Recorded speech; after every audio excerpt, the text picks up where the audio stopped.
Once again आप सभी का बहुत स्वागत है हमारे कंसेप्ट मैपिंग के सेशन में। तो मैं तुषा कारिया यहाँ पे आपके लिए लेकर आई हूँ चैप्टर नंबर 7 जो कि है यहाँ पे डायरेक्टिंग। अब डायरेक्टिंग की बात करें तो भाई ये चैप्टर यहाँ पे मल्टीपल टॉपिक्स में डिवाइड हो जाता है। सबसे पहले हम features of directing, importance of directing, in concepts को करते हैं। उसके बाद यहाँ पे डिफरेंट टॉपिक्स, जैसे कि सबसे पहले शुरुआत होती है सुपरविजन क्या है, देन आता है मोटिवेशन क्या है, then we go on to leadership, और उसके बाद एक वेरी इंपॉर्टेंट टॉपिक यहाँ पे आता है जो कि है कम्युनिकेशन, जिसमें बैरियर्स टू कम्युनिकेशन। भाई बहुत इंपॉर्टेंट क्वेश्चन है जो आपको करना बहुत ही जरूरी है। तो भाई जरूरी तो है, चैप्टर इंपॉर्टेंट तो है, तो यहाँ पे भाई किस बात की देरी। तो इसीलिए चैप्टर की यहाँ पे हम शुरुआत करते हैं फर्स्ट बाय अंडरस्टैंडिंग कि डायरेक्टिंग एग्जैक्टली है क्या। तो सबसे पहली चीज बच्चा ये समझ लीजिए कि डायरेक्टिंग की अगर बात करें तो सबसे पहली बात, डायरेक्टिंग एक कॉम्प्लेक्स प्रोसेस है। अब डायरेक्टिंग को यहाँ पे कॉम्प्लेक्स प्रोसेस क्यों कहते हैं, क्योंकि जनरली डायरेक्टिंग की बात करें तो उसमें बहुत सारी चीजों का इन्वॉल्वमेंट होता है। चाहे वो एम्प्लॉयज को इंस्ट्रक्शन देना हो कि भाई कौन क्या काम करेगा, कैसे काम करेगा, चाहे उनको गाइड करना हो। मान के चलिए हमने उनको इंस्ट्रक्शंस दिए, काम दिया, काम बता दिया, बट यहाँ पे उनको समझ में नहीं आ रहा है, कहीं अटक गए, ठीक है, तो उनको गाइड करना हो या फिर उनको इंस्पायर एंड मोटिवेट करना हो। देखिए बहुत बार ऐसे होता है कि हमें काम तो दे देते बट काम करने का मन नहीं करता, ठीक है, लोग अपनी जी जान नहीं लगाते, एफिशिएंसी नहीं आती। तो ऐसे बहुत सारे तरीकों को यूज करके, जैसे financial and non financial incentives, इनको यूज करके एम्प्लॉयज को मोटिवेट करना पड़ता है। अब मोटिवेशन यहाँ पे जबरदस्ती नहीं आ सकता, ठीक है, वो अंदरूनी चीज है, साइकोलॉजिकल चीज है, बट हमें वर्कआउट करना पड़ता है on human needs and elements, जिससे हम अपने एम्प्लॉयज को मोटिवेट कर सके और मैक्सिमम एफिशिएंसी यहाँ पे आ सके। उसके अलावा यहाँ पे अगर हम एफर्ट्स की बात करें, देखो बेटा डायरेक्टिंग फंक्शन की बात करें तो हम कहते हैं directing initiates action. Planning, organising, staffing जब तक आप कर रहे हो तब तक तो बस आप चीजें इकट्ठा कर रहे हो, रिसोर्सेस इकट्ठा कर रहे हो, लोगों को इकट्ठा कर रहे हो, अभी तक काम की शुरुआत नहीं हुई है। डायरेक्टिंग फंक्शन में एक्चुअल काम की शुरुआत होती है। और डायरेक्टिंग क्या कहता है कि भाई हमें बस ये देखना है कि हम अपने गोल्स अचीव करें, लोग गोल की तरफ काम करें और यहाँ पे हम एफिशिएंसी मैक्सिमम इस ऑर्गेनाइजेशन में ला सके। तो इसके लिए इंस्ट्रक्शन देना, गाइड करना, मोटिवेट करना, सुपरवाइज करना, लीडरशिप, जो भी चीज की जरूरत पड़े हम उसको करेंगे। बिकॉज डायरेक्टिंग में इतनी सारी चीजें आती है, जैसे मैंने आपको ऑलरेडी बताया, डायरेक्टिंग को हमें कॉम्प्लेक्स फंक्शन यहाँ पे कहते हैं, ठीक है।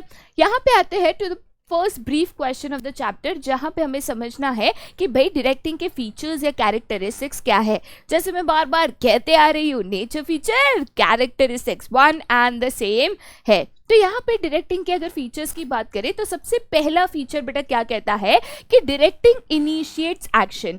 लाइक आई सेड, डायरेक्टिंग के पहले जो भी फंक्शन ऑफ मैनेजमेंट आप करते हो, जैसे प्लानिंग किया, देन आपने प्लानिंग के बाद ऑर्गेनाइजिंग किया, ठीक है, देन आपने स्टाफिंग किया। अब प्लानिंग, ऑर्गेनाइजिंग, स्टाफिंग में प्लानिंग करते वक्त आपने पहले ये देखा what to do, when to do, how to do, who is to do, ठीक है। ऑर्गेनाइजिंग में आपने ऑर्गेनाइजेशन स्ट्रक्चर बनाया, सुपीरियर सबऑर्डिनेट रिलेशनशिप बनाई, यहाँ पे आपने रिसोर्सेज अरेंज करे, ओके। स्टाफिंग में यहाँ पे लोगों की जरूरत है, भाई तुम रिसोर्सेज तो ले आए, सब कुछ करा, बट काम करेगा कौन, तो लोगों का रिक्रूटमेंट, सिलेक्शन करा, ठीक है, बट क्या अभी तक प्लान के ऊपर काम करना शुरू किया है? नहीं।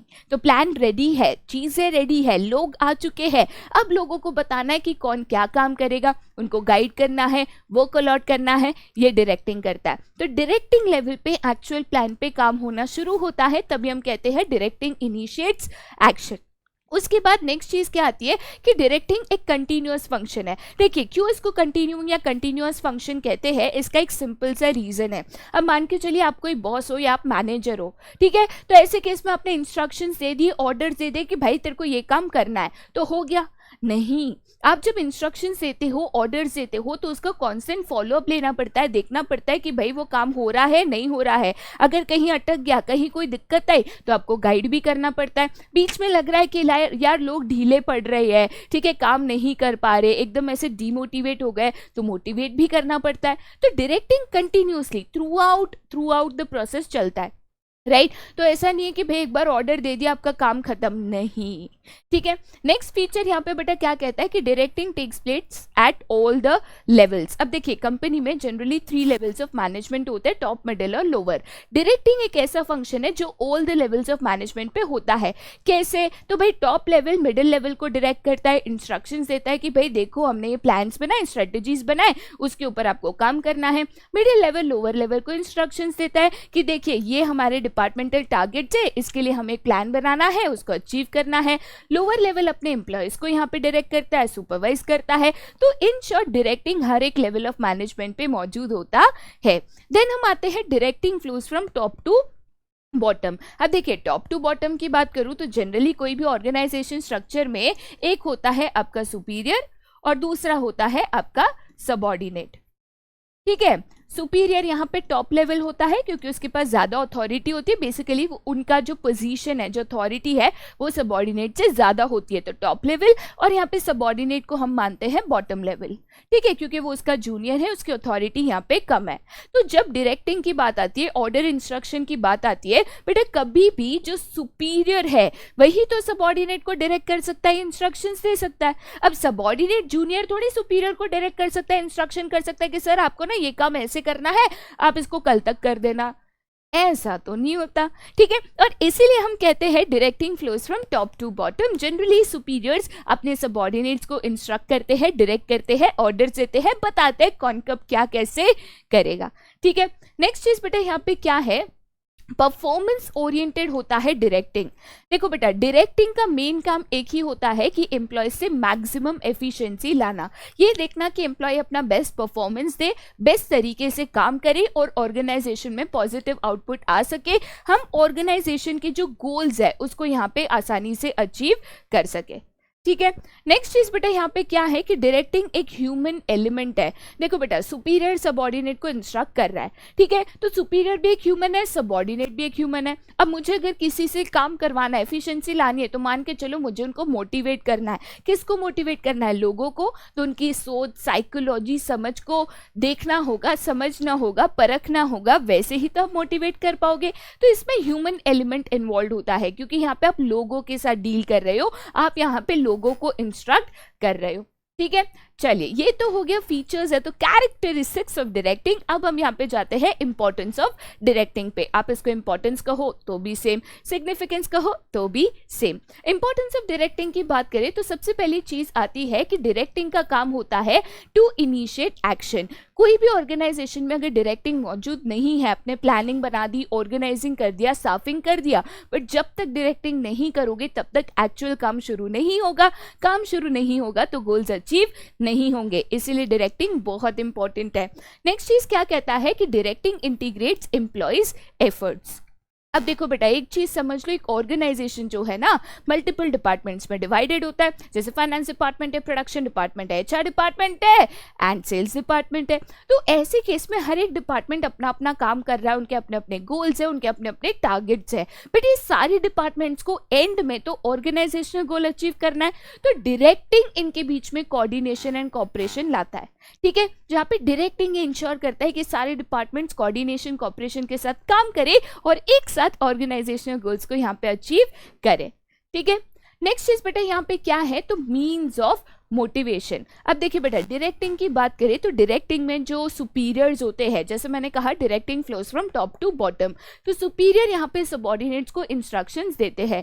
तो ऐसे केस में सुपीरियर का काम होता है एम्प्लॉयज को कॉन्स्टेंटली मोटिवेटेड रखना। अब इसके लिए बहुत सारी टेक्निक्स यूज की जाती है, जैसे financial incentive, non financial incentives, लेकिन एम्प्लॉयज को कॉन्स्टेंटली मोटिवेटेड रखना, ये इंश्योर करना कि उनकी मैक्सिमम आउटपुट या परफॉर्मेंस आए, ये डायरेक्टिंग में होता है। और एम्प्लॉयज मोटिवेटेड रहते हैं तो ऑर्गेनाइजेशन बेटर परफॉर्म कर पाता है, तो बेटर रिजल्ट्स आते हैं, राइट। नेक्स्ट चीज बेटा यहाँ पे क्या है, तो bring stability and balance in the organisation.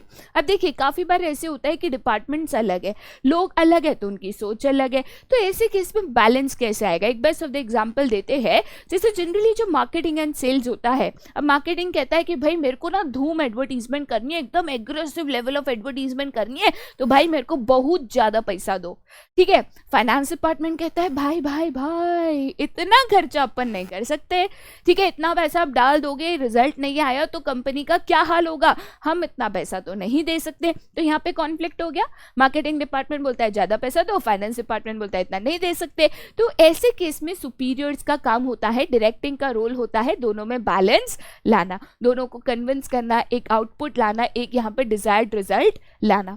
ठीक है, नेक्स्ट चीज बेटा क्या है, टू फैसिलिटेट चेंज। अब टू फैसिलिटेट चेंज की अगर बात करूं तो देखिए बेटा, change is a part of life ऐसे हम कहते हैं, और yes as an organisation business environment change होता है, टेक्नोलॉजी चेंज होती है, प्रोडक्ट्स चेंज होते हैं, फैशन चेंज होती है, इकोनॉमी चेंज होती है, तो उसके मुताबिक आपकी ऑर्गेनाइजेशन को चेंज करना, एडजस्ट करना बहुत जरूरी है।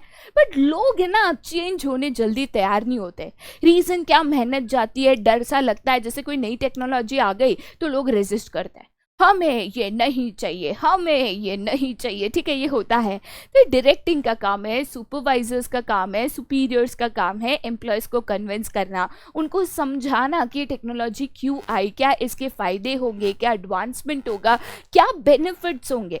ठीक है, उनका ये काम है ये एडजस्टमेंट्स लाना, लोगों को समझ में लाना, क्या लोगों को समझाना कि भाई ये चेंजेस क्यों ज़रूरी है, सो दैट पीसफुली जो भी ऑर्गेनाइजेशन में चेंजेस लाने हो आप आसानी से यहाँ ला सको। ठीक है, चलिए अब आगे जाते हैं कुछ एलिमेंट्स ऑफ डायरेक्टिंग पे। ठीक है, जैसे मैं आपको बेटा ऑलरेडी बता चुकी हूँ कि डायरेक्टिंग एक कॉम्प्लेक्स प्रोसेस है। अब कॉम्प्लेक्स प्रोसेस है तो इसमें बहुत सारी चीजें इन्वॉल्व है। सबसे पहली चीज जो डायरेक्टिंग में इन्वॉल्व होती है वो है आपका सुपरविजन। सुपरविजन को समझना कोई रॉकेट साइंस नहीं है, क्योंकि सुपरविजन यहाँ पे दो शब्दों से बना हुआ है, that is super and vision. Super को आप यहाँ पे मान सकते हो, सुपर का मतलब होता है आप कह सकते हो सुपीरियर, जो आपसे बड़ा है अथॉरिटी में। ठीक है, बड़ा है मतलब हाइट में या एज में नहीं, बट अथॉरिटी में जो आपका सीनियर है, जो आपसे बड़ा है। ठीक है, एंड यहाँ पे विजन का मतलब क्या होता है, सीइंग। ठीक है, तो जो व्यक्ति आपसे बड़ा होता है अथॉरिटी में, वो आपके काम को देखता है। बेसिकली एज अ जूनियर आप जो भी काम कर रहे हो, क्या उसमें कोई गलती कर रहे हो, क्या कोई मिस्टेक हो रही है, तो उसको देखना, परखना और उसको सही करवाना, इसी को यहाँ पे बेटा सुपरविजन कहते हैं। और सुपरविजन की ज़रूरत ऑब्वियसली होती है सो दैट हम देखें कि भाई एम्प्लॉय सही से काम कर रहे हैं कि नहीं, यहाँ पे प्लान के मुताबिक चल रहे हैं कि नहीं, जो काम जैसे बोला है वैसे हो रहा है कि नहीं, वरना हमने बोला कुछ और आप करोगे कुछ और आउटपुट निकलेगा कुछ और ही, जो नहीं चलेगा। ठीक है, इसलिए सुपरवाइजर या तो आप कह सकते हो सुपरविजन बहुत इंपॉर्टेंट होता है, राइट। उसके बाद जो नेक्स्ट एलिमेंट यहाँ पे आता है डायरेक्टिंग में, दैट इज मोटिवेशन। सबसे पहले मोटिवेशन की अगर मैं बात करूँ तो एक चीज समझ लो, मोटिवेशन कभी भी फोर्सफुल नहीं हो सकता है, आप जबरदस्ती मोटिवेशन नहीं ला सकते। मोटिवेशन एक साइकोलॉजिकल चीज है, अंदरूनी चीज है जो आपके अंदर से आनी चाहिए, कोई आपको जबरदस्ती मोटिवेट नहीं कर सकता। बट मोटिवेशन आने के लिए आपका मन कर रहा है, काम करना है, मेहनत करनी है, आपको अंदर से फीलिंग आ रही है, ये मन कर रहा है, तो उसके लिए बेटा होना चाहिए कोई एक मोटिव कि भाई मुझे ये जिंदगी में बनना है, ये पाना है, मुझे बंगला खरीदना है, मुझे गाड़ी खरीदनी है।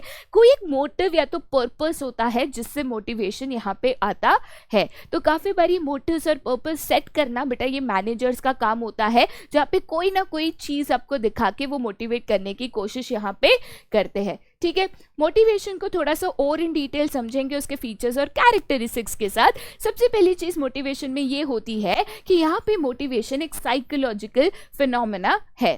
ठीक है, देखिए साइकोलॉजिकल मतलब क्या, ये आपकी सोच है, मैं ये जबरदस्ती नहीं कर सकती, ये आपकी सोच से, ये आपके जो दिमाग में चल रही चीज होती है उससे आता है। ठीक है, जहाँ पे अंदरूनी चीज है, अंदर से ये आ सकता है, कोई आप में डाल नहीं सकता, कोई ये जबरदस्ती कर नहीं सकता। ठीक है, नेक्स्ट चीज बेटा क्या है कि मोटिवेशन गोल डायरेक्टेड बिहेवियर प्रोड्यूस करता है। देखिए जब आपकी जिंदगी में कोई गोल या पर्पस होता है ना, तब आप हर वो काम करने के लिए तैयार हो जाते हो जिससे आप वो गोल्स को अचीव कर सको। जैसे मान के चलिए आपकी जिंदगी में गोल है कि आपको सीए करना है, या तो आपको आईएएस बनना, आईएएस ऑफिसर्स बनना है, या आपको सिविल सर्वेंट बनना है, तो ऐसे केस में ये आपकी गोल्स और पर्पस है। अब उसके लिए 12-12 घंटे पढ़ाई करना, 10-10 घंटे लेक्चर सुनना करना पड़ेगा, तो आप करोगे। तो गोल ओरिएंटेड बिहेवियर डायरेक्ट करता है कि आप जो भी काम करोगे, जो भी डिसीजंस लोगे, सारी चीज़ आपके गोल की फोकस्ड होगी कि भाई ये मेरा गोल है और उसके लिए हम ये चीज़ कर रहे हैं, ठीक है। नेक्स्ट चीज क्या होती है, मोटिवेटर्स पॉजिटिव या तो नेगेटिव, दोनों हो सकता है। देखो बेटा, पॉजिटिव मतलब कोई चीज दिखाकर, लालच देकर आपको मोटिवेट करना, नेगेटिव मतलब पनिशमेंट्स दिखाकर आपको मोटिवेट करना, ठीक है। एक तरीका होता है कि भाई आप ये करोगे तो आपको ये मिलेगा, ये पॉजिटिव है कि भाई आप मेहनत करोगे तो आपको प्रमोशन मिलेगा, आप अच्छा काम करोगे तो आपको बोनस मिलेगा, ये पॉजिटिव मोटिवेटर्स है। एक तरीका ये होता है कि भाई देखो आपने काम ढंग से नहीं किया ना तो लास्ट वार्निंग है, वरना हम आपको निकाल देंगे, वरना हम आपको ट्रांसफर कर देंगे, वरना हम आपको यहाँ पे कह सकते हैं कोई खराब जगह नौकरी दे देंगे। तो ये सारे ना पनिशमेंट वाली चीजें हैं। तो ऐसे केस में ये सारे जो मोटिवेटर्स है दे आर नेगेटिव, ठीक है। चलिए आगे जाते हैं नेक्स्ट पे, जो कहता है मोटिवेशन एक कॉम्प्लेक्स प्रोसेस है। देखिए बेटा, जैसे मैंने कहा मोटिवेशन किससे डील करता है, ह्यूमन से।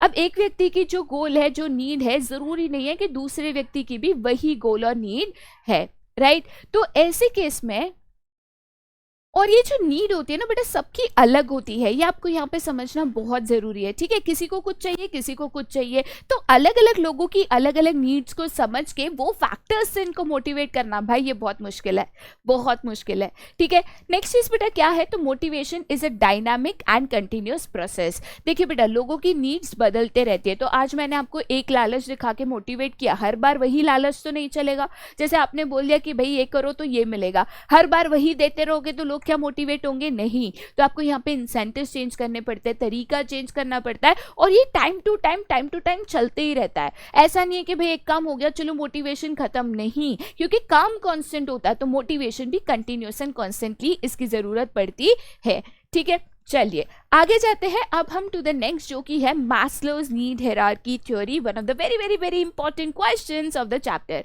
अब मैस्लोज नीड हायरार्की की अगर बात करें तो मैस्लो ने ये जो नीड है, ये जो वांट्स है, उसको यहाँ पे 5 डिफरेंट कैटेगरीज में चालू किया था। First starts with the base, ठीक है। तो यहाँ पे बेस 1 2 3 4 5, जब तक फर्स्ट कंप्लीट नहीं होता बेटा कोई सेकंड पे नहीं जा सकता। दैट इज द थ्योरी, या तो आप कह सकते हो that is a concept of Maslow's need hierarchy, ठीक है। तब इसको हायरार्की कहते हैं, स्टेप बाय स्टेप ये ऊपर जाता है, ठीक है।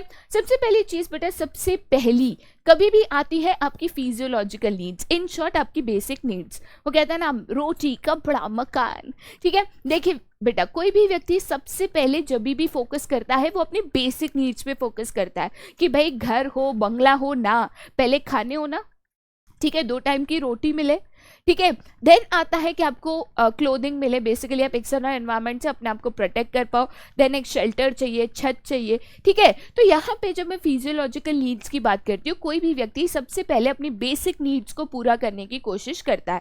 अब मान के चलिए कि आप अपनी बेसिक नीड्स को पूरा कर पा रहे हो, उसके बाद आप सेकेंड नीड पे शिफ्ट होते हो, जो कि है सेफ्टी एंड सिक्योरिटी नीड्स। कि भाई अब मैं बेसिक नीड्स तो पूरी कर पा रहा हूँ, बट आगे का क्या, फ्यूचर का क्या। भाई प्रेजेंट में तो सब सही है, बट आगे की सोच के चलना पड़ता है। तो ऐसे केस में आगे जाके आप बीमार पड़ सकते हो, कोई भी अनहोनी घटना घट सकती है, तो उसके लिए सेफ्टी एंड सिक्योरिटी नीड्स का हम सोचते हैं। मेडिकल इंश्योरेंसेस कराना, लाइफ इंश्योरेंसेस कराना, ये सारी चीजें इसी में आती है कि आप फ्यूचर का सोचते हो, सेविंग्स का सोचते हो, इन्वेस्टमेंट्स का सोचते हो, इंश्योरेंसेस का सोचते हो, ठीक है। वो चीज़ भी पूरी हो गई कि भाई आपने सोचा कि मुझे फ्यूचर का देखना है, फ्यूचर भी आपने कुछ हद तक यहाँ पे सिक्योर कर लिया। उसके बाद थर्ड नीड पे आप जाते हो, जो कि है सोशल नीड्स, या तो इसको बिलोंगिंग नीड्स भी कहा जाता है। देखिए बेटा, ह्यूमन को एक सोशल एनिमल कहा जाता है, जहाँ पे हमें अकेले रहने की आदत नहीं होती, हमें सोशलाइज करने की आदत होती है, लोगों से बात करना, ग्रुप बनाना, दोस्त बनाना, बाहर जाना, टीम अप करना, ये हमारी नेचुरल इंस्टिंक्ट है, राइट। तो ऐसे केस में जैसे मेरा फ्यूचर सिक्योर हो जाता है, लोगों को मिलना जुलना, बाहर जाना, घूमने जाना, इन नीड्स पे हम यहाँ पे फोकस करना शुरू करते हैं। ये नीड्स भी मेरी सेटिस्फाई होने लगी, उसके बाद आती है मेरा इज्जत का सवाल, जिसको हम कहते हैं एस्टीम नीड्स। जैसे एक व्यक्ति थोड़े से हायर अथॉरिटी पे चला जाता है, तब उसको वो एक सेल्फ ईगो सेटिस्फैक्शन चाहिए होता है कि भाई मुझे लोग इज्जत दे, मेरी रेस्पेक्ट करे, गुड मॉर्निंग सर, सलाम सर, ये करे, ठीक है, या गुड मॉर्निंग मैम सलाम मैम भी होता है, ठीक है, वरना अभी बोलोगे कि सॉरी बोलते हो मैम, ऐसा नहीं है, ठीक है। बट ये एक ईगो सेटिस्फैक्शन जहाँ पे मुझे रिस्पेक्ट चाहिए, ऐसी पोजीशन चाहिए कि लोग मुझे माने, लोग मुझे इज्जत दे, लोग मुझे यहाँ पे पहचाने, ठीक है।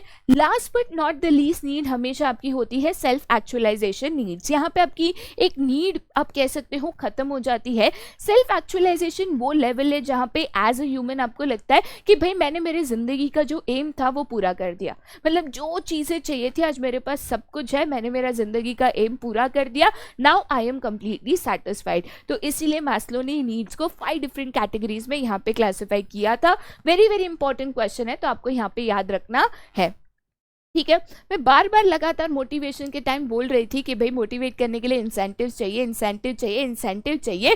तो जब ये इंसेंटिव्स की बात करते हैं, ये इंसेंटिव्स ब्रॉडली 2 कैटेगरीज में क्लासिफाई होते हैं। एक जहाँ पे लोगों को पैसा पैसा दिखाकर मोटिवेट किया जाता है, जिसको कहते हैं फाइनेंशियल इंसेंटिव्स, ठीक है। दूसरा यहाँ पे तरीका होता है जहाँ पे लोगों को पैसा नहीं बट दूसरी चीजें, जैसे हम आपको ट्रॉफी देंगे, हम आपका पोस्टर लगाएंगे, ये चीजें दिखाकर यहाँ पे मोटिवेट किया जाता है, ठीक है। सबसे पहले यहाँ पे हम फाइनेंशियल इंसेंटिव्स के बारे में पढ़ेंगे, जो जनरली लोअर लेवल एम्प्लॉयज को मोटिवेट करने के लिए काम आता है, क्योंकि लोअर लेवल पे आप अभी भी अपने फिजियोलॉजिकल सेफ्टी नीड्स पे रहते हो, ठीक है। तो ऐसे केस में आपको ज्यादा पैसे चाहिए होते हैं to shift to a need higher, right. तो ऐसे केस में फाइनेंशियल इंसेंटिव्स में सबसे ज्यादा जो काम करता है दैट इज पे एंड अलाउंसेस। लोगों को बेटर सैलरीज ऑफर करना, प्रमोशंस ऑफर करना, कल उठ के हम आपको इंक्रीमेंट दे देंगे सैलरी में, ये कई तरीके से काम करता है लोगों को मोटिवेट करने कि भाई आप मेहनत करोगे तो आपको और इंक्रीमेंट मिलेगा, आपकी सैलरी और बढ़ जाएगी,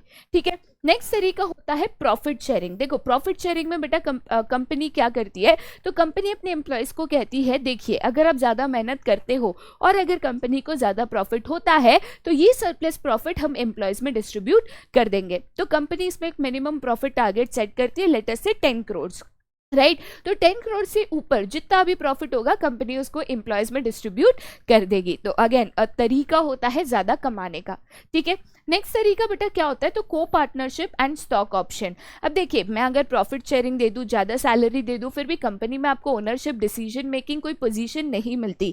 ये एक तरीका होता है जहाँ पे हम एम्प्लॉयज को फील कराते हैं कि भाई आप भी एक तरीके से one of the owners of the company हो, फिर अपनी कंपनी के लिए तो कोई भी मेहनत करेगा। तो यहाँ पे हम एम्प्लॉयज को स्टॉक देते हैं, ठीक है, बेसिकली कंपनी के शेयर्स देते हैं और वो भी मार्केट प्राइस से कम प्राइस पे, राइट। फिर शेयर्स आते हैं, ओनरशिप आ जाती है, तो ऐसा लगता है भाई जितना मेहनत करेंगे अपने ही तो शेयर का प्राइस बढ़ेगा, राइट। नेक्स्ट चीज बेटा क्या होती है, तो बोनस। अब ये बोनस जनरली 1 टाइम रिवॉर्ड होता है जो कि ईयरली डिक्लेयर किया जाता है, राइट। बोनस जनरली क्या कहता है कि मान के चलिए हमने एक परफॉर्मेंस क्राइटेरिया डिसाइड किया है, अगर आपने एक क्राइटेरिया से बेटर परफॉर्म किया तो हम उस साल में आपको एक बोनस देंगे, ठीक है। जनरली 1 टाइम रिवॉर्ड होता है, ईयरली बोनस यहाँ पे मिलता है बेस्ड ऑन द परफॉर्मेंस कि भाई आपने अगर अच्छा परफॉर्मेंस किया तो आपको ज़्यादा बोनस दिया जाएगा। नेक्स्ट चीज़ क्या है, तो बेटा कमीशन। अभी कमीशन जनरली मार्केटिंग या सेल्स टीम में काम करता है, जहाँ पे हम एक टारगेट सेट करते हैं, लेटर से कि आपको एक महीने में 50 फोन बेचना है।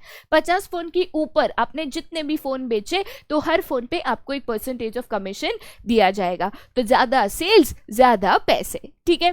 नेक्स्ट चीज क्या है, तो प्रोडक्टिविटी लिंक्ड वेज इंसेंटिव्स, जहां पे अगर आपको याद होगा तो डिफरेंशियल पीस वेज सिस्टम मैंने आपको यहाँ पे सिखाया था, वही है प्रोडक्टिविटी लिंक्ड वेज इंसेंटिव कि भाई यहाँ पे आप जितना ज़्यादा प्रोडक्टिविटी दिखाओगे उतना ज़्यादा आपको कमाने का मौका मिलेगा। नेक्स्ट चीज़ क्या है, तो आपके रिटायरमेंट बेनिफिट जैसे ग्रेचुइटी, पेंशन, ये चीज़ें देना। तो बहुत लोग इसके वजह से मोटिवेट हो जाता है कि भाई हमें रिटायरमेंट तक काम करना है, ये कंपनी में काम करना है, सो दैट रिटायरमेंट के बाद हमें पेंशन, ग्रेचुइटी, ये चीज़ें मिले।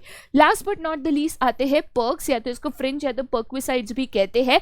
बेसिकली ये एडिशनल बेनिफिट्स होते हैं जो कंपनीज एम्प्लॉयज़ को देती है, जैसे मेडिकल फैसिलिटीज़, जो मेडिकल इंश्योरेंसेस के तौर पे होता है, बच्चों का फ्री एजुकेशन, कैंटीन में फ्री खाना एंड सो ऑन। तो ये एडिशनल बेनिफिट्स होते हैं जो एम्प्लॉयज़ को दिए जाते हैं मोटिवेट करने के लिए। बट ज़रूरी नहीं है कि सारे एम्प्लॉयज़ यहाँ पे बस पैसा देकर, मॉनेटरी बेनिफिट्स देखकर मोटिवेट हो। जनरली अगर आप हायर लेवल पे बात करोगे तो उनकी सैलरीज ही इतनी होती है कि उनको बस थोड़े से पैसे के लिए आप मोटिवेट नहीं कर सकते।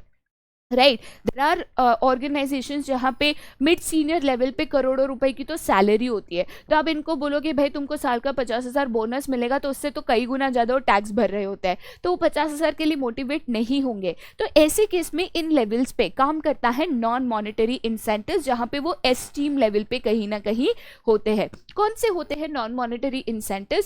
तो सबसे पहले आता है स्टेटस। देखिए बेटा, बहुत लोगों को एक स्टेटस, एक अथॉरिटी, एक पावर, एक पोजीशन से ऐसे लगता है कि भाई मेरा ईगो सेटिस्फाई रहा है, मुझे इज्जत मिल रही है, तो लोगों को स्टेटस देना कि भाई जो अच्छा काम करेगा उसको हम लीडर बनाएंगे। जैसे क्रिकेट टीम में होता है ना कैप्टन, ठीक है, तो हम उनको लीडर बनाएंगे, हम उनको बॉस बनाएंगे, हम उनको टीम लीडर बनाएंगे। तो स्टेटस देकर, हायर पोजीशन देकर भी आप लोगों को मोटिवेट कर सकते हो। नेक्स्ट चीज आती है ऑर्गेनाइजेशनल क्लाइमेट। बहुत एम्प्लॉयज कंपनी स्विच करते हैं, दूसरे ऑर्गेनाइजेशंस में जाते हैं फॉर बेटर ऑर्गेनाइजेशनल क्लाइमेट, जहाँ पे पीसफुल वर्क एनवायरनमेंट है, अच्छी अच्छी पॉलिसीज है, अच्छे प्रोसीजर्स है, वो स्ट्रेसफुल हेक्टिक चीज़ें नहीं है, आप अच्छे से काम कर सकते हो। ये भी एक मोटिवेशनल फैक्टर होता है। नेक्स्ट चीज आती है आपकी करियर एडवांसमेंट। अब देखिए बेटा, हर एक एम्प्लॉय चाहता है कि वो जिंदगी में आगे बढ़े। अगर कोई यहाँ पे लेटेस्ट से लीडर है, टीम लीडर है, तो चाहता है कि वो कभी मैनेजर बने, चाहता है वो कभी जनरल मैनेजर बने, चाहता है कभी सीईओ ऑफ अ कंपनी बने। तो ऐसे केस में बेटा करियर एडवांसमेंट बहुत इंपॉर्टेंट होता है। तो लोगों को यहाँ पे स्किल्स एनहांसमेंट करके उनको करियर एडवांसमेंट अपॉर्चुनिटीज देना in the form of promotions बहुत जरूरी होता है। नेक्स्ट चीज बेटा यहाँ पे आती है जॉब एनरिचमेंट। देखो बेटा, जॉब एनरिचमेंट क्या कहता है कि अगर आप एक एम्प्लॉय को सेम चीज बार बार दोगे ना तो बोर हो जाता है। तो जब आप एम्प्लॉयज को चैलेंजिंग काम देते हो ना, तो I take it as a challenge, तो मैं खुद मोटिवेट हो जाती हूँ कि भाई ये बहुत चैलेंजिंग है और मेरे को इसको करके दिखाना है। तो बहुत सारे एफर्ट्स डालना, एफिशिएंसी आना ऑटोमेटिकली हो जाता है। नेक्स्ट चीज क्या है? तो एम्प्लॉयज रिकॉग्निशन, वो रिवॉर्ड देना, एम्प्लॉय ऑफ द मंथ, ऐसे बैनर्स लगाना, ये भी एक तरीके से मोटिवेशनल फैक्टर है। नेक्स्ट चीज क्या है? तो जॉब सिक्योरिटी। जनरली इसीलिए लोग गवर्नमेंट जॉब्स भी प्रेफर करते हैं क्योंकि इसमें सबसे ज्यादा जॉब सिक्योरिटी होती है। देखिए बेटा, जॉब सिक्योरिटी क्या होता है कि भाई एम्प्लॉय के दिमाग से एक डर, मन में से एक डर निकल जाता है कि भाई ये लोग मेरे को कभी भी निकाल देंगे, ये नहीं होना चाहिए। बट जॉब सिक्योरिटी बहुत संभाल के देनी होती है, क्योंकि आपने जॉब सिक्योरिटी दे दी तो उसका नेगेटिव इम्पैक्ट भी होता है कि फिर लगता है कि भाई मेरी नौकरी को तो कुछ नहीं होगा, तो इवेंचुअली मेरा परफॉर्मेंस डाउन भी आ सकता है। राइट, तो जॉब सिक्योरिटी कुछ कंडीशंस के साथ आनी चाहिए। नेक्स्ट चीज बेटा क्या है? तो एम्प्लॉयज पार्टिसिपेशन। एम्प्लॉयज पार्टिसिपेशन मतलब क्या? जब आप लोगों से सजेशंस वेलकम करते हो, ठीक है, काफी बार ऐसे होता है हमने आपसे पूछा, आपने सजेशंस दिए, उसको समझा, फिर हमने टारगेट सेट किए, तो ऐसे केस में मोटिवेशन बढ़ जाता है कि भाई हमारे मुताबिक जब टारगेट सेट किए हैं तो हमें उसको कंप्लीट करना ही है। Last but not the least आता है ऑटोनॉमी या तो एम्प्लॉय एम्पावरमेंट। एम्प्लॉय एम्पावरमेंट या तो ऑटोनॉमी क्या होता है? जहाँ पे हम एम्प्लॉयज को कुछ हद तक अथॉरिटी देते हैं, फ्लेक्सिबिलिटी देते हैं to take their own decisions. यहाँ पे एम्प्लॉय में वो कॉन्फिडेंस आना, ठीक है, वो ट्रस्ट फैक्टर आना, वो लॉयल्टी आना कि भाई उन्होंने मुझे काबिल समझा तो मुझे उनको गलत प्रूव नहीं करना, मुझे उनको सही प्रूव करना है, मुझे उनके भरोसे पे खरा उतरना है। ये भी कहीं ना कहीं एक मोटिवेशनल फैक्टर यहाँ पे होता है। ठीक है, उसके बाद नेक्स्ट एलिमेंट ऑफ डायरेक्टिंग पे आते हैं जो कि है लीडरशिप। अब लीडरशिप की अगर मैं बात करूँ तो भाई एक ऐसा प्रोसेस है जहाँ पे आप लोगों के बिहेवियर को इन्फ्लुएंस करते हो। इन्फ्लुएंस मतलब क्या? तो लोग एक तरीके से आपको देखकर आपको फॉलो करने की कोशिश करता है। ठीक है, कभी भी कोई भी व्यक्ति लीडर नहीं कहलाता अगर वो जोर जबरदस्ती से अपनी पोजीशन का पावर यूज करके, अथॉरिटी यूज करके लोगों को फॉलो करवा रहा है। ये लीडर नहीं है, ये एक बॉस है। लीडर को लोग विलिंगली फॉलो करते हैं, अपने मर्जी से उनको फॉलो करते हैं, अपने मर्जी से उनको गुरु मानते हैं, अपने मर्जी से उनकी तरह बनने की इच्छा रखते हैं, बट विलिंगली, याद रखना। ठीक है, तो लीडर हमेशा अच्छा होना चाहिए, लीडर हमेशा क्वालिटेटिव होना चाहिए कि भाई अगर आप अच्छा काम कर रहे हो, लोग आपको फॉलो कर रहे हैं तभी तो अच्छा काम करेंगे, आप ही गलत कर रहे हो तो वो भी गलत करेंगे। राइट, तो लीडर बहुत इंपॉर्टेंट होता है। और ये जो लीडर है बेसिकली यहाँ पे 3 कैटेगरीज के या 3 टाइप ऑफ यहाँ पे लीडर होते हैं, आप कह सकते हो, बेस्ड ऑन वो अपने फॉलोअर्स को या अपने एम्प्लॉयज को यहाँ पे कितना डिसीजन मेकिंग अथॉरिटी या तो सजेशन देने का मौका देते हैं। तो फर्स्ट टाइप ऑफ लीडर की अगर बात करूँ जिनको हम ऑटोक्रेटिक या अथॉरिटेटिव लीडर कहते हैं, बेस्ट ऑफ द एग्जांपल इसका अडोल्फ हिटलर है, जहाँ पे एक ऐसा लीडर होता है जो कहता है कि भाई मैंने जो बोला वो फुल एंड फाइनल।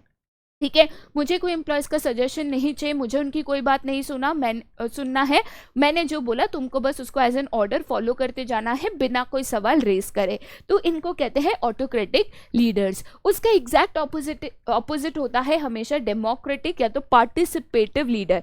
जैसे हम कहते हैं पार्टिसिपेटिव, तो ये हमेशा एम्प्लॉयज़ को डिसीजन मेकिंग में पार्ट लेने का हिस्सा देता है। देखो बेटा, डिसीजन लीडर लेता है बट एज एन एम्प्लॉय वो आपसे सजेशंस वेलकम करता है, वो आपको पूछता है कि हम ये करने की कोशिश कर रहे हैं या ये हम ये करने की बात कर रहे हैं, आपके कोई सजेशंस है क्या, तो मोस्ट वेलकम है, आप अपने सजेशंस देते हो, वो सुनते हैं, अगर उनको सही लगता है तो अपनाते भी है। इनको कहते हैं डेमोक्रेटिक या तो पार्टिसिपेटिव लीडर। और उससे भी बहुत फ्लेक्सिबल या फ्रीडम वाला होता है फ्री रेन या तो लेजिस पे लीडरशिप, जहां पे लीडर अपना पावर यूज ही नहीं करता। वो कहता है भाई मेरे एम्प्लॉयज यहाँ पे केपेबल है, फुल्ली ट्रेंड है, तो वो खुद अपने डिसीजंस ले सकते हैं, जब जरूरत पड़ी तब आके पूछो, वरना खुद अपने मुताबिक चीजों को करो, मेरा कोई इंटरफेरेंस यहाँ पे नहीं होता। तो इसको कहते हैं लेजिस फेयर लीडरशिप।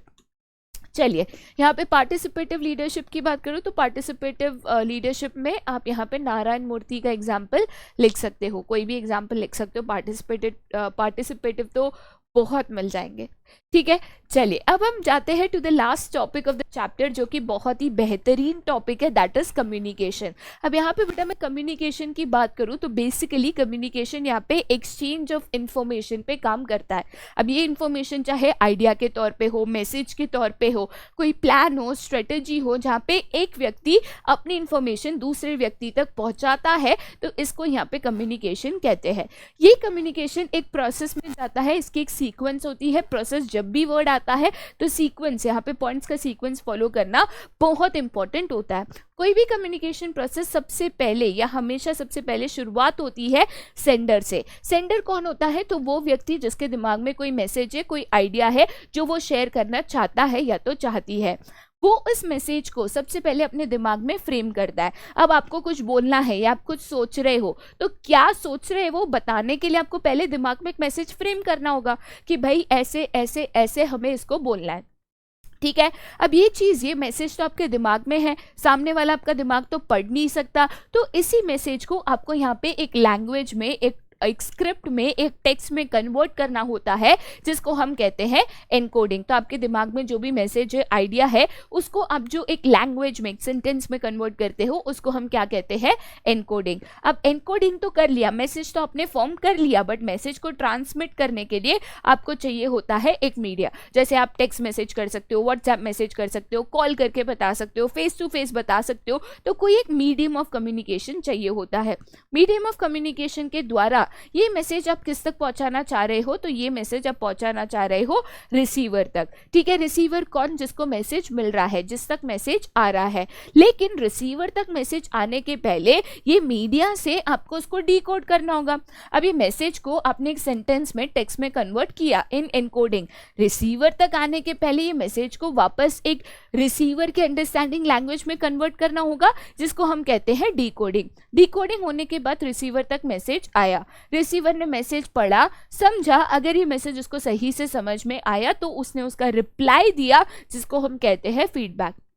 राइट, जब तक फीडबैक पॉजिटिव नहीं आता तब तक ये कम्युनिकेशन प्रोसेस कंप्लीट नहीं होता। काफ़ी बार ये कम्युनिकेशन प्रोसेस जो है डिसरप्ट हो जाता है बिकॉज ऑफ नॉइज, जो इस प्रोसेस में यहाँ पे बीच में आ जाता है। नॉइज बेसिकली क्या होता है? कोई भी ऐसा कारण जिसके वजह से मैसेज रिसीवर तक ठीक से पहुँच नहीं पाता, चाहे वो नेटवर्क डिस्टर्बेंस हो, बहुत लाउड नॉइज हो, मतलब बाहर बहुत आवाज़ हो जिसकी वजह से मैसेज सामने वाला नहीं सुन पा रहा है, कोई भी रीज़न हो जिससे कम्युनिकेशन प्रोसेस डिसरप्ट हो जाता है और रिसीवर तक मैसेज नहीं पहुंच पाता, तो इसको हम यहाँ पे नॉइज कहते हैं।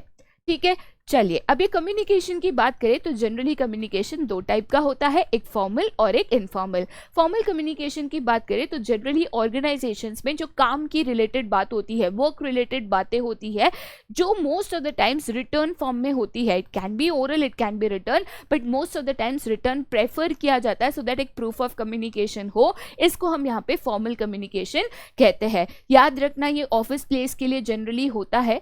ठीक है, ऑफिस प्लेस के लिए जनरली होता है, सो दैट हम ऑफिशियल मैटर्स यहाँ पे कम्युनिकेट कर सके, डिस्कस कर सके। इस फॉर्मल कम्युनिकेशन के कुछ फीचर्स की बात करूँ तो सबसे पहला फीचर कहता है कि ये फॉर्मल कम्युनिकेशन हमेशा गोल ओरिएंटेड होता है, काम रिलेटेड बातें होती है जिससे कंपनी के गोल्स को हम अचीव कर सके। सेकेंड चीज क्या है कि जनरली ये सिस्टमैटिक होता है, इसको हम एक सिस्टमैटिक फॉर्मेट में लिखते हैं। जैसे हम ईमेल लिखते हैं तो उसमें सबसे पहले डियर सर और डियर मैडम, ठीक है, फिर पैराग्राफ में लिखता है, फिर रिगार्ड्स लिखते हैं। तो इसका एक प्रॉपर फॉर्मेट और सिस्टम होता है जो फॉलो करते हुए ये कम्युनिकेशन को लिखना है। नेक्स्ट चीज तो सोर्स ऑफ इंफॉर्मेशन, हमेशा इंफॉर्मेशन कौन दे रहा है वो यहाँ पे क्लियरली पता होता है कि भाई ये मैसेज किसके थ्रू आया है, तो सोर्स ऑफ इंफॉर्मेशन हमेशा पता होती है। एंड ये मैसेज हमेशा इम्पर्सनल होता है, कोई भी फॉर्मल कम्युनिकेशन इम्पर्सनल मैनर में लिखा जाता है, ठीक है। Last but not the least, ये फॉर्मल कम्युनिकेशन में येस डिलेड इंफॉर्मेशन हो सकता है फॉर अ सिंपल रीजन, क्योंकि हम यहाँ पे चेन ऑफ कम्युनिकेशन या तो स्केलर चेन को फॉलो करते हैं और इसीलिए काफी बारी कम्युनिकेशन पहुंचते पहुंचते डिले भी हो सकता है, जो one of the disadvantages of formal communication भी है, राइट। इस फॉर्मल कम्युनिकेशन की अगर टाइप्स की बात करूं, टाइप समझना यहाँ पे बहुत आसान है। मान के चलिए कि यहाँ पे हम एक सिंपल एग्जाम्पल लेते हैं। लेटर से एक कंपनी है जिसमें 2 डिपार्टमेंट्स है, एक हम यहाँ पे एग्जाम्पल ले रहे हैं ऑफ मार्केटिंग डिपार्टमेंट, सेकेंड हम यहाँ पे एग्जाम्पल ले रहे हैं ऑफ अ फाइनेंस डिपार्टमेंट, ठीक है। सबसे पहले हम यहाँ पे कौन सा ले रहे हैं, मार्केटिंग डिपार्टमेंट, देन सेकंड हम यहाँ पे कौन सा ले रहे हैं, तो सेकंड हम यहाँ पे फाइनेंस डिपार्टमेंट को ले रहे हैं, ठीक है। मार्केटिंग डिपार्टमेंट में एक मैनेजर है, उसके अंडर जो काम करता है वो है असिस्टेंट मैनेजर। सिमिलरली यहाँ पे फाइनेंस डिपार्टमेंट में एक मैनेजर है एंड उसके अंडर जो काम करता है उसको मैं यहाँ पे असिस्टेंट मैनेजर कहती हूँ, ठीक है। अब यहाँ पे जब मैं बात करती हूँ सबसे पहले वर्टिकल कम्युनिकेशन की, सबसे पहले मैं बात किसकी कर रही हूँ, वर्टिकल कम्युनिकेशन की। ये वर्टिकल कम्युनिकेशन या तो अपवर्ड होता है या तो डाउनवर्ड। अगर यहाँ पे सुपीरियर सबऑर्डिनेट से कम्युनिकेट कर रहा है, ये कौन है बेटा, तो ये आपका सुपीरियर है, और ये कौन है, तो ये आपका सबऑर्डिनेट है, ठीक है। तो अगर यहाँ पे सुपीरियर सबऑर्डिनेट से कम्युनिकेट कर रहा है तो ये डाउनवर्ड कम्युनिकेशन हो गया। अगर यहाँ पे सबऑर्डिनेट सुपीरियर से कम्युनिकेट कर रहा है तो ये अपवर्ड कम्युनिकेशन हो गया, ठीक है। तो superior to subordinate downward, subordinate to superior यहाँ पे upward. Top level middle level से बात कर रहा है तो downward, middle level top level से बात कर रहा है तो अपवर्ड। तो वर्टिकल कम्युनिकेशन में डाउनवर्ड और अपवर्ड होता है बेस्ड ऑन कौन सी अथॉरिटी किससे बात कर रही है। उसके बाद नेक्स्ट आता है आपका हॉरिजॉन्टल कम्युनिकेशन। हॉरिजॉन्टल कम्युनिकेशन में जनरली दोनों सेम लेवल पे होते हैं। जैसे फॉर एग्जांपल लेटर से यहाँ पे manager of marketing department communicate कर रहा है with the manager of finance department, तो इसको हम क्या कहेंगे, इसको हम हॉरिजॉन्टल कम्युनिकेशन कहेंगे, ठीक है। उसके बाद लास्ट आता है डायगोनल कम्युनिकेशन। डायगोनल कम्युनिकेशन मतलब क्या, कि मान के चलिए मार्केटिंग डिपार्टमेंट का असिस्टेंट मैनेजर फाइनेंस डिपार्टमेंट के मैनेजर से बात कर रहा है। देखो असिस्टेंट डिपार्टमेंट मार्केटिंग मैनेजर अगर मैनेजर से बात कर रहा होता तो वर्टिकल है, बट वो दूसरे डिपार्टमेंट में कम्युनिकेट कर रहा है और हायर अथॉरिटी से, तो इसको हम क्या कहेंगे, इसको हम यहाँ पे डायगोनल कम्युनिकेशन कहेंगे। बहुत सिंपल है, इसको समझना, राइट। चलिए अब हम जाते हैं to the next type of communication जो कि है इनफॉर्मल कम्युनिकेशन। सबसे पहली चीज याद रखनी है, इनफॉर्मल कम्युनिकेशन यहाँ पे फॉर्मल कम्युनिकेशन के बिना नहीं हो सकता। Without a formal group informal group यहाँ पे फॉर्म नहीं हो सकता।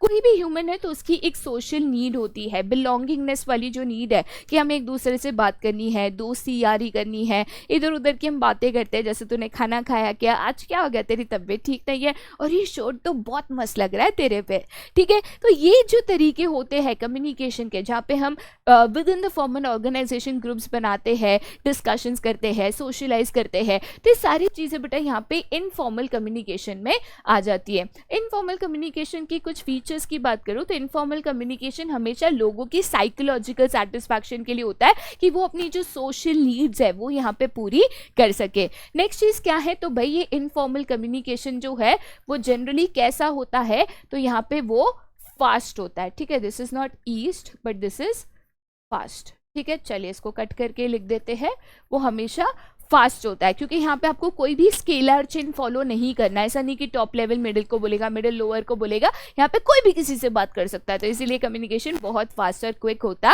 है। बट हाँ, ये कम्युनिकेशन डिस्टॉर्ट हो सकता है और इसमें कॉन्फिडेंशियल इन्फॉर्मेशन लीक हो सकती है। डिस्टॉर्ट क्यों हो सकता है? क्योंकि कोई भी किसी से बात कर रहा है, तो कोई चेन फॉलो नहीं हो रहा है, कभी भी कोई भी किसी से बात करे जा रहा है, ठीक है। दूसरी चीज, यहाँ पे भाई रूमर्स बहुत फैलते हैं और इसीलिए कॉन्फिडेंशियल इन्फॉर्मेशन बहुत बार लीक हो जाती है। प्लस इसका सोर्स ऑफ इन्फॉर्मेशन पता ही नहीं चलता कि भाई किसने किसको बोला। किसी को भी पूछोगे, मैंने नहीं बोला, उसने बोला, ठीक है। ये चीज यहाँ पे बहुत होती है और इसीलिए इनफॉर्मल कम्युनिकेशन को बहुत ही ज्यादा स्ट्रेटेजिकली यूज करना इज वेरी वेरी इंपॉर्टेंट, ठीक है।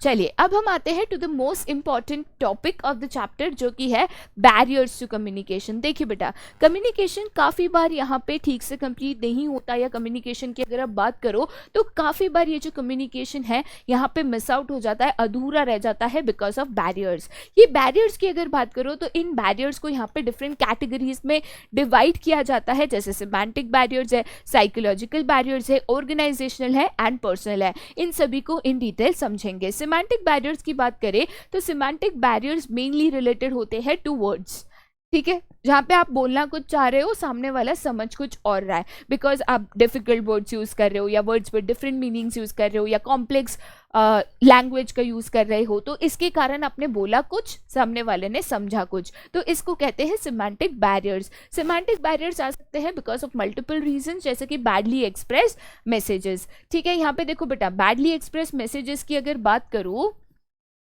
तो ऐसे केस में बहुत बार हम मैसेज क्लियरली नहीं बताते, आधा अधूरा मैसेज बताते हैं, जिसके वजह से सामने वाला उसको ठीक से समझ नहीं पाता और वो यहाँ पे उस मैसेज को मिसअंडरस्टैंड कर बैठता है।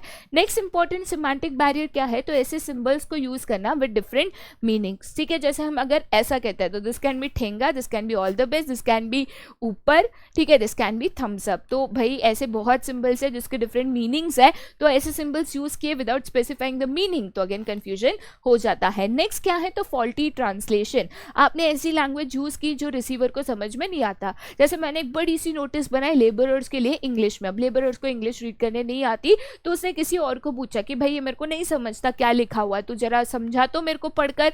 तो ऐसे केस में ट्रांसलेशन में गड़बड़ हो सकती है और सामने वाला पूरा मैसेज यहाँ पे ठीक से नहीं एक्सप्लेन कर पाता, तो मिसकम्युनिकेशन हो जाता है। नेक्स्ट है यहाँ पे अनक्लैरिफाइड अजम्पशन। आपने कोई बात को कही, सामने वाला उसको समझा नहीं, तो वो उसने अपने तरीके से उसको ब्रेक कर लिया, ठीक है। जैसे मैंने कहा एक बच्चा था छोटा, मान के चलो, मैंने कहा ध्यान रखना, ठीक है, तो सामने वाला समझा बच्चे का ध्यान रखना, बट मेरा कहना था कि भाई चीज़ों का ध्यान रखना, बच्चा कहीं तोड़ ना दे, ठीक है। तो भाई मैंने कहना कुछ था, आपने समझा कुछ और। क्यों? क्योंकि आपने कुछ और अज्यूम कर लिया और मैंने उसको क्लियर भी नहीं करा कि भाई मैं किसकी बात कर रही हूँ, चीज़ों की बात कर रही हूँ, ठीक है, ये नहीं किया। नेक्स्ट चीज़ क्या होती है? तो टेक्निकल जार्गन। टेक्निकल जार्गन्स या जार्गन्स ऐसे वर्ड्स होते हैं, डिफिकल्ट वर्ड्स, जो यहाँ पे एक पर्टिकुलर टेक्निकल लैंग्वेज में यूज होता है। जैसे डॉक्टर्स कुछ लैंग्वेजेस या वर्ड्स यूज करते हैं जो अपने पल्ले नहीं पड़ते, आईटी वाले के अपने वर्ड्स होते हैं, हम कॉमर्स वालों के अपने वर्ड्स होते हैं, साइंस वालों के अपने वर्ड्स होते हैं। तो यहाँ पे ये जार्गन्स अगर आ जाते हैं ना, तो अपने पल्ले नहीं पड़ता और हम उसको समझ नहीं पाते। Last but not the least is always a body language and gesture. कभी भी आपकी बॉडी लैंग्वेज आपके वर्ड्स के साथ मैच करनी चाहिए। आप हंसते हंसते गुस्सा नहीं हो सकते और गुस्सा होते होते हंस नहीं सकते, क्योंकि यहाँ पे कंफ्यूजन हो जाता है कि भाई तू सच बता दो, गुस्सा है या तू मजाक कर रहा है, ठीक है। चलिए आगे जाते हैं to the next type of barriers, जो कि है साइकोलॉजिकल बैरियर्स, जो कहीं ना कहीं आपके दिमागी से रिलेटेड होता है, ठीक है। अब साइकोलॉजिकल बैरियर्स की बात करें तो सबसे पहली चीज़ हमेशा उसमें आती है pre mature evaluation. Sentence complete होने से पहले या बात कंप्लीट होने से पहले ही आपने उसको इवैल्यूएट कर लिया कि यार ये तो यही बोलना चाह रहा है या तो ये यही कहना चाह रहा है, जो कि गलत है, ठीक है। नेक्स्ट चीज़ बेटा क्या होती है? तो लैक ऑफ अटेंशन। काफ़ी बार ऐसे होता है कि नींद कंप्लीट नहीं होती, व्यक्ति बीमार होता है, स्ट्रेस में होता है, डिप्रेशन में होता है, तो वो अटेंटिवली बात को नहीं सुन रहा है। अटेंटिवली नहीं सुन रहा है तो कुछ चीज़ों को मिस कर दिया, कुछ वर्ड्स को मिस कर दिया तो मिसअंडरस्टैंडिंग हो ही जाएगी। नेक्स्ट चीज आती है आपका यहाँ पे लॉस ऑफ ट्रांसमिशन या तो रिटेंशन। अब देखिए बहुत बार ऐसे होता है कि सामने वाले ने आपको बहुत सारी चीजें कही बट आपको हर चीज याद नहीं रही, कुछ चीजें याद रही बता दी, कुछ चीजें आप भूल गए, तो ऐसे केस में आधी अधूरी बात गई, आधी अधूरी बात गई, तो अगेन यहाँ पे मिसकम्युनिकेशन हो सकता है। नेक्स्ट चीज बेटा यहाँ पे है डिस्ट्रस्ट। डिस्ट्रस्ट मतलब सामने वाले पे मुझे भरोसा नहीं है, तो मैंने अपने दिमाग में उसका एक इंप्रेशन बना के रखा है कि भाई मुझे इस पे भरोसा नहीं है, ये तो झूठी बोल रहा होगा, तो मैंने उसके मैसेज को उसी तरीके से लिया। ठीक है, उसके बाद बेटा नेक्स्ट चीज यहाँ पे आती है आपके ऑर्गेनाइजेशनल बैरियर, जो कहीं ना कहीं ऑर्गेनाइजेशन के रूल्स रेगुलेशंस पॉलिसीज प्रोसीजर से रिलेटेड होते हैं। सबसे पहले ऑर्गेनाइजेशनल बैरियर है ऑर्गेनाइजेशन की पॉलिसी। अब देखिए ऑर्गेनाइजेशन की पॉलिसी अगर ऐसा है कि कम्युनिकेशन का चेन फॉलो ही करना है तो डिले इन इन्फॉर्मेशन हो सकती है। ठीक है, या तो हो सकता है कि भाई पूरी बात ही नहीं पहुंच रही है। नेक्स्ट चीज है आपके रूल्स एंड रेगुलेशंस। देखिए बेटा काफी बार स्ट्रिक्ट रूल्स एंड रेगुलेशंस के कारण हम यहाँ पे प्रॉपर्ली कम्युनिकेट नहीं कर पाते, राइट। नेक्स्ट चीज बेटा क्या है, तो स्टेटस डिफरेंस। अब जैसे मुझे मेरे बॉस को कुछ बोलना है, ठीक है, तो एक डर सा होता है, ऐसे लगता है कि अरे यार कैसे बोलूँ, बॉस से गलत ले लिया तो हम अगेन फिल्टर करके इन्फॉर्मेशन देते हैं। नेक्स्ट चीज क्या है, तो कॉम्प्लेक्स ऑर्गेनाइजेशन। देखो बेटा काफी ऑर्गेनाइजेशन इतने कॉम्प्लेक्स होता है क्योंकि बड़े बड़े ऑर्गेनाइजेशन में बहुत सारे लोग, बहुत सारी पोजिशन होती है, तो कब किसको क्या बोलना है समझ में नहीं आता है। ठीक है, नेक्स्ट चीज बेटा क्या है, तो ऑर्गेनाइजेशनल फैसिलिटीज। बहुत ऐसे ऑर्गेनाइजेशंस है जिसमें फैसिलिटीज ऑफ कम्युनिकेशन ही ठीक से नहीं होती। जैसे मुझे अगर प्रॉब्लम है, ग्रीवेंस है, बताना है, तो उसके लिए ग्रीवेंस बॉक्स या मेल आईडी या कुछ तो ऐसे ग्रीवेंस सपोर्ट सिस्टम होना चाहिए, वरना मैं किसको बताऊँ, कैसे बताऊँ, ये सोर्स ही नहीं है, फैसिलिटी ही नहीं है, तो भाई ये ग्रीवेंस बता नहीं पाते और कम्युनिकेशन हो नहीं पाता। ठीक है, चलिए आगे जाते हैं to the last but not the least, that is personal barriers. ये आपसे जुड़ा होता है, ये आपकी पर्सनल इशू से जुड़ा होता है। ठीक है, पर्सनल बैरियर की बात करें तो सबसे पहले आता है कि यहाँ पे सुपीरियर को सबॉर्डिनेट पे कॉन्फिडेंस नहीं है। मतलब हमें लगता है यार सबॉर्डिनेट्स का तो हमेशा ऐसा है, ये झूठी बोलते हैं। अगर ऐसा सोच लेके चल रहे हो ना तो आप उनकी बात सुनोगे नहीं, समझोगे नहीं, कम्युनिकेशन होगा नहीं। नेक्स्ट चीज क्या होती है, तो लैक ऑफ इंसेंटिव्स। ये बहुत बार ऐसे होता है, मैं क्यों बोलूँ, मेरा क्या फायदा, तो ये नहीं होना चाहिए। आप अगर आपके सबॉर्डिनेट्स है वो इंपॉर्टेंट इन्फॉर्मेशन दे रहे हैं, सजेशन दे रहे हैं, तो रिवॉर्ड स्कीम होनी चाहिए कि ये कम्युनिकेशन कॉन्स्टेंटली हो पाए। नेक्स्ट चीज क्या है, तो फियर ऑफ अथॉरिटी। देखिए बहुत बार जब हम फीडबैक देते हैं, रिव्यूज देते हैं, तो हमें डर होता है कि हमने खराब रिव्यू दे दिया या मैनेजर की कंप्लेन कर दी तो भाई हमारी नौकरी से हाथ धोना पड़ सकता है। तो ऐसे केस में हम अच्छी बातें बताते हैं, बुरी बातें बताते ही नहीं है। ठीक है, नेक्स्ट चीज क्या है, तो अनविलिंगनेस टू कम्युनिकेट। मेरा मन नहीं है बात करने का या मेरा विलिंगनेस नहीं है कम्युनिकेट करना, ये इससे तो मुझे बिल्कुल बात ही नहीं करनी है, कम्युनिकेशन नहीं हो पाएगा। ठीक है, चलिए अब ये तो भाई बैरियर्स है। बैरियर्स के कारण क्या होता है कि आपका कम्युनिकेशन कंप्लीट नहीं हो पाता, बट कम्युनिकेशन को कंप्लीट करना बहुत ज़रूरी है और इसीलिए कुछ ऐसे टेक्निक्स या मेथड्स है जो आप फॉलो करके ये कम्युनिकेशन बैरियर्स को रिड्यूस करके कम्युनिकेशन प्रोसेस को इम्प्रूव कर सकते हो। सबसे पहला तरीका होता है कि भाई आपकी जो भी आइडिया है, ठीक है, कभी भी दिमाग में कुछ आया तुरंत बोल दिया, ऐसा मत करो। दिमाग में कुछ अगर आ रहा है, आप उसको बोलना चाह रहे हो, तो बोलने के पहले आप एक स्पीच तैयार करो। ठीक है, सेंटेंसेस फॉर्म करो कि आपको इसको बोलना है तो किस तरीके से बोलोगे, फिर उसको खुद रीड करो और देखो कि भाई यही तरीके से सामने वाले को समझेगा क्या, मॉडिफिकेशन चाहिए तो वो करो, फिर बात को कहो।